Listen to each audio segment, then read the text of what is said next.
Alors, bonjour à tous, heureux de vous retrouver sur Yoga, Conscience et Nutrition en ce mercredi 28 septembre 2022, 11h47 heure du Québec. J'espère que vous allez bien malgré tout.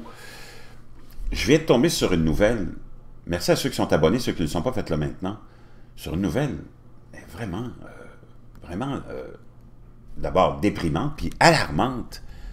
Je vous la partage tout de suite. Ça vient de France 24. Ça vient d'arriver dans mes fils de presse. Les oiseaux de la moitié du monde sont en déclin. Les espèces se déplacent de plus en plus vite vers l'extinction. Wow!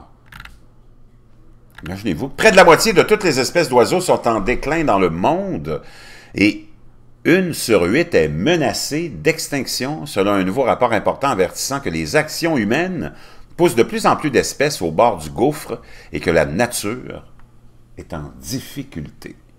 Le rapport quadriennal sur la situation des oiseaux dans le monde, qui fournit un instantané de la situation critique des espèces dans le monde, et plus largement un baromètre de la biodiversité, intervient alors que les Nations unies dirigent un processus international de protection de la nature.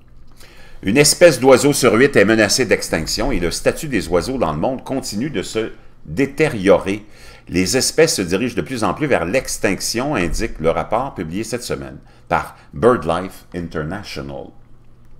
Utilisant les données de l'Union internationale pour la conservation de la nature, le rapport indique que 49% des espèces d'oiseaux dans le monde ont des populations en déclin, les populations diminuant même chez les espèces qui ne sont normalement pas rares ou en danger. Environ 13% sont considérés comme menacés. Les principales menaces comprennent la croissance de l'agriculture non durable, l'exploitation forestière, les espèces envahissantes, la surexploitation et naturellement le changement climatique. Il faut mettre tout ça dans la même phrase. La plupart des populations d'oiseaux sont confrontées à une combinaison de menaces d'origine humaine. Le monde naturel est en difficulté, les actions humaines poussent rapidement les espèces vers l'extinction, sapant les fonctions et les services écosismiques vitaux pour notre propre survie. J'ouvre une parenthèse ici, nous autres, on n'a absolument aucun pouvoir sur l'exploitation, sur la, prospérité des économies, sur la déforestation.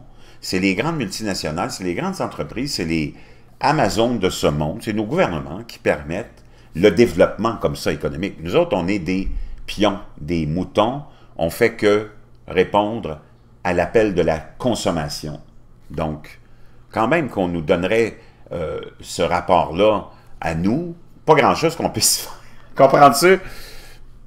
BirdLife International, qui dispose de décennies de données d'enquête, a déclaré qu'il y a maintenant 2,9 milliards d'oiseaux de moins en Amérique du Nord et qu'il y en avait en 1970, soit une baisse estimée à 29%. L'Union européenne a enregistré une perte nette d'environ 600 millions d'oiseaux, soit environ 18% depuis 1980. Dans les deux cas, les pertes sont les plus importantes chez les migrateurs de longue distance et les oiseaux des terres agricoles. BirdLife a déclaré que de nombreuses zones clés de préservation des oiseaux étaient en mauvais état et appelé à une impulsion mondiale pour protéger et restaurer les habitats. En décembre, les nations se réunissent pour finaliser un traité visant à stopper le déclin de la biodiversité et à mettre l'humanité sur la voie de vivre en harmonie avec la nature d'ici le milieu du siècle. Toujours des phrases creuses, des promesses vides qui vont nulle part, des slogans. On le voit très bien dans ce genre de Lituanie. Le chef de BirdLife International, Patricia Zurita, a déclaré dans le cadre en cours de négociation, était la meilleure et peut-être la dernière chance au monde d'arrêter la perte de la nature et de restaurer la biodiversité. Les oiseaux et le reste de la nature dépendent de nous et nous dépendons d'eux. Nous autres, on le sait, ça a l'air que nos dirigeants ne le savent pas. Les grands dirigeants économiques ne le savent pas non plus. Et Amazon ne le sait pas non plus. Et l'univers de la consommation ne le sait pas non plus. Donc, nous autres, tu nous demandes de faire quelque chose, on le fait. On est des robots, des moutons robotisés. Disons ça comme ça.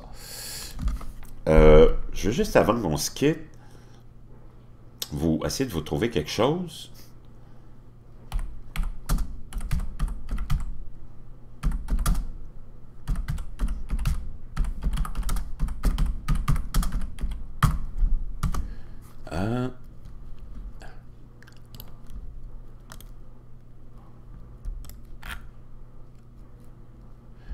On perd beaucoup, beaucoup, beaucoup de différentes espèces de vie. Hein?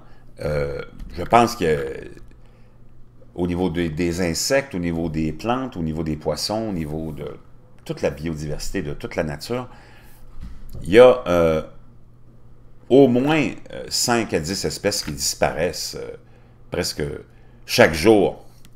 Même, on pourrait même dire, un rapport estime que des dizaines d'espèces disparaissent chaque jour. Donc, c'est pas nouveau, ça a presque toujours été comme ça, c'est une espèce de cycle. C'est certain qu'il y a